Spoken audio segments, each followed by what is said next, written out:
ગાંધીનગર જિલ્લાથી આવી રહ્યા છે મહત્વના સમાચાર। કલોલમાં ગાર્ડન સિટીમાં સોસાયટીમાં સ્થાનિકોએ શરૂ કર્યા છે પ્રતીક ઉપવાસ। સોસાયટીના 50 થી વધુ લોકો બેઠા પ્રતીક ઉપવાસ પર। નુકસાન થયેલા મકાનો માટે વળતરની માંગ સાથે પ્રતીક ઉપવાસ શરૂ કર્યા છે। ગાંધીનગરના કલોલની ગાર્ડન સિટી સોસાયટીમાં ગઈકાલે બ્લાસ્ટ થયો હતો, જેમાં 2 મકાન ધરાશાયી થતા 2 લોકોનો ભોગ લેવાયો હતો। 2 મકાન ધરાશાયી થતા સોસાયટીના રહીશોએ નુકસાનીનું વળતર ચૂકવવાની માંગ સાથે પ્રતીક ઉપવાસ શરૂ કર્યા। સોસાયટીના 50 થી વધુ લોકો પ્રતીક ઉપવાસ પર બેઠા છે। આ તરફ સાબરમતી ગેસ, ઓએનજીસી અને એફએસએલ ત્રણેય એજન્સી ઘરમાં બ્લાસ્ટ કયા કારણોસર થયો તેની તપાસ કરી રહી છે, જે આજે બપોર સુધીમાં પ્રાથમિક રિપોર્ટ જિલ્લા કલેક્ટરને સોંપે તેવી શક્યતા છે। વિશે વધુ માહિતી આપો, આપણી સાથે જોડાઈ ચૂક્યા છે મારા સંવાદદાતા નિકુંજ જાની જોડાઈ ચૂક્યા છે। નિકુંજ, કઈ રીતની તપાસ આ કેસમાં હાલમાં થઈ રહી છે? બે મુદ્દા છે। એક તો તપાસ એજન્સી માટે 3 એજન્સીઓ જે તપાસ કરી રહી છે, સાબરમતી ગેસ કે જે ઘરેલું ગેસ પ્રોવાઈડર છે, આ ઉપરાંત ઓએનજીસી જેનું કલોલ સ્થિત યુનિટ છે, અને એફએસએલ કે જેને તપાસ સમગ્ર સોંપવામાં આવી છે। આ ત્રણેય એજન્સી પ્રાથમિક તપાસ કર્યા બાદ પ્રાઇમરી રિપોર્ટ જે છે તે જિલ્લા કલેક્ટરને આજ સાંજ સુધીમાં સોંપે તે પ્રકારની શક્યતાઓ જોવાઈ રહી છે।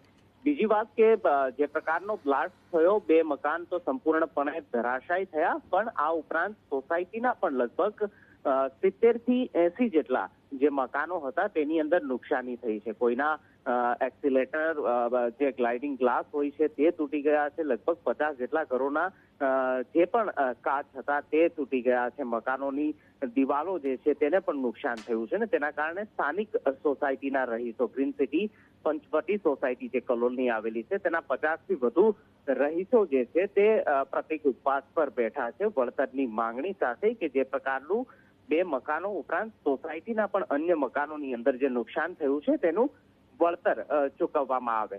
પ્રાથમિક રિપોર્ટ, પ્રાઇમરી રિપોર્ટ આજ સાંજ સુધીમાં જિલ્લા કલેક્ટરને સોંપાશે, અને તેની અંદર માનવામાં આવી રહ્યું છે કે સ્પષ્ટતા થશે કે જે ભયાનક આ બ્લાસ્ટ થયો હતો તેની પાછળ કારણ શું હતું। 2 થી 3 તર્ક લગાવવામાં આવી રહ્યા છે।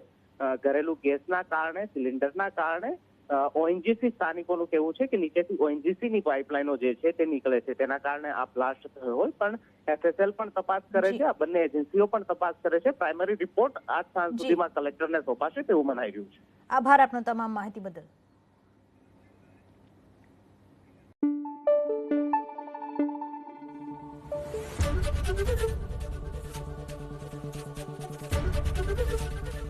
એબીપી અસ્મિતા, ગુજરાતની અસ્મિતા।